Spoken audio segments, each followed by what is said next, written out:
Intentionally or not, President Trump foreshadowed how Saudi Arabia reportedly plans on explaining the apparent death of Jamal Khashoggi. It sounded to me like maybe these could have been rogue killers. Who knows? According to American media outlets, the Saudis will admit Khashoggi was killed, but will say he died in an interrogation gone wrong, and that Crown Prince Mohammed bin Salman ordered his questioning but not his killing, a murder likely to be blamed on an intelligence officer going against official orders. President Trump may have heard the same narrative from King Salman during a phone call this morning. I can only tell you that his denial to me is just one very, relatively fast phone call, probably lasted 20 minutes. His denial to me could not have been stronger, that he had no knowledge. But still no explanation for why that team of Saudi officials arrived, reportedly carrying a bone saw, one of many reasons others are more skeptical. Let's remember, this is the same King Salman who told me right after 9/11 that the 9/11 attacks were an Israeli plot, and he said that firmly. Did I believe that? Of course not. President Trump is doing a delicate dance. Though he previously threatened tough action, he's also eager not to undermine the Saudi relationship and arms deals worth billions. Asked whether he canceled them in the wake of Khashoggi's disappearance, the president was non-committal. So would you cut that off? Well, I tell you what I don't want to do. Boeing, Lockheed, Raytheon, all these, I don't want to hurt jobs. Meanwhile, Turkish and Saudi investigators went inside the consulate today, a seemingly futile effort nearly 2 weeks after Khashoggi disappeared, especially since a cleaning crew was seen going in a few hours earlier. Ellen Morrow, CBC News, Washington. Jamal Khashoggi's family has released a statement tonight calling for a free and open investigation into his disappearance, saying in part, "We are sadly and anxiously following the conflicting news regarding the fate of our father.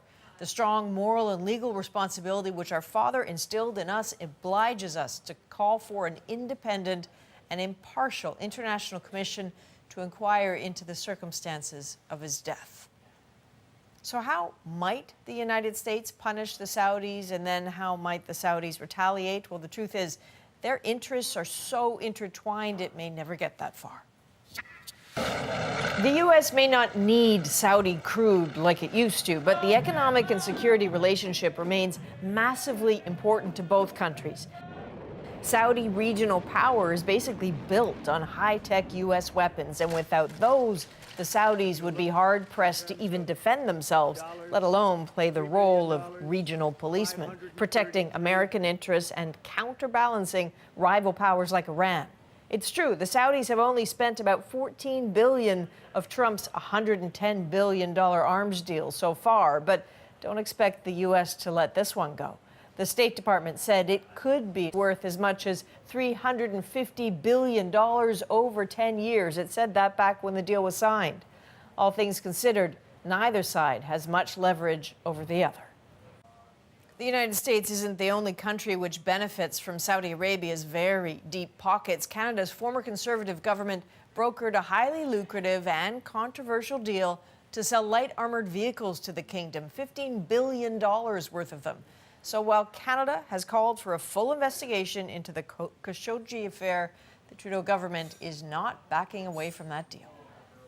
It's important for countries when they sign on to agreements to stay in those agreements. So we are sticking by agreements that were made before we entered into government. Having said that, we believe in a tough arms export regime, and that is the approach we're taking going forward. Canada's former ambassador to the kingdom isn't convinced that pulling out of an arms deal would have the desired effect. I heard a lot of talk this weekend that, this is the time to pull the plug on the LAV deal, for example. I'm not sure where that gets us. Okay, we lose a few thousand Canadian jobs. We undercut our reputation as a reliable supplier. But what does that do in terms of shaping or curbing Saudi policy? Nothing. And all of the countries are dealing with the same dilemma. All this talk about sanctions. You're not going to be able to isolate Saudi Arabia. They're just too important a country. Dennis Horak knows just how tricky it can be to deal with the Saudis. He was expelled from the country in August after the Canadian government tweeted its concerns over human rights in Saudi Arabia.